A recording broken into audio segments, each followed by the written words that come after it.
வணக்கம். இப்போ நம்ம புதினா எலுமிச்சை ஜூஸ் பண்ண போகிறோம். இது வந்து சத்தானது, ஹெல்த்தியானது.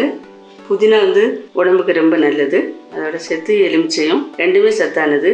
இந்த வெயில் காலத்துக்கு ஜூஸ் வந்து ரொம்ப நல்லா இருக்கும், குளிர்ச்சியாக இருக்கும். அதை தான் நம்ம இப்போ செய்ய போகிறோம். பார்ப்போம். நான் வந்து இப்போ இதில் ஒரு எலுமிச்சம்பழத்தை அது சாறு எடுத்து வச்சுருக்கிறேன். அதில் இருக்க விதையெல்லாம் நான் எடுத்துட்டு வச்சுருக்கிறேன். கொஞ்சமாக புதினா இலை வச்சுருக்கேன். ரொம்ப அதிகம் போட வேண்டாம், கொஞ்சம் கம்மியாக ஒரு 7-8 போல் வச்சுருக்கிறேன். அது இதை சேர்த்து நம்ம மிக்சியில் ஒரு 4 ஸ்பூன் சர்க்கரையை போட்டு நல்லா அடிச்சிடலாம். இது எலுமிச்சை சாறை இதில் ஊற்றுறேன்.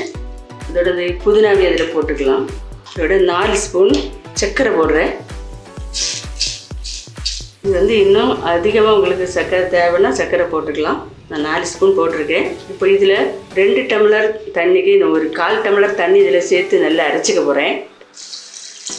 அரைச்சிக்கலாம். இப்போ அரைச்சாச்சு. இனி மீதி இருக்கிற இன்னும் 1.5 டம்ளர் தண்ணி உண்டு, அதை இதில் சேர்த்துக்கலாம். கொஞ்சம் சீனி கூட ஆட் பண்ணிக்கலாம். இனி மிக்சியில் போட்டு ஒரு சுற்றிக்கலாம்.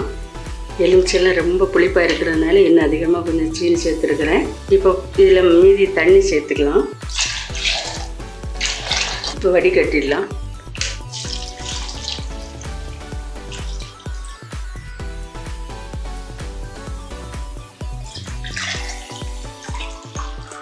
புதினா ஜூஸ் வந்து ரெடி ஆகிட்டு. புதினா எலுமிச்சை ஜூஸு.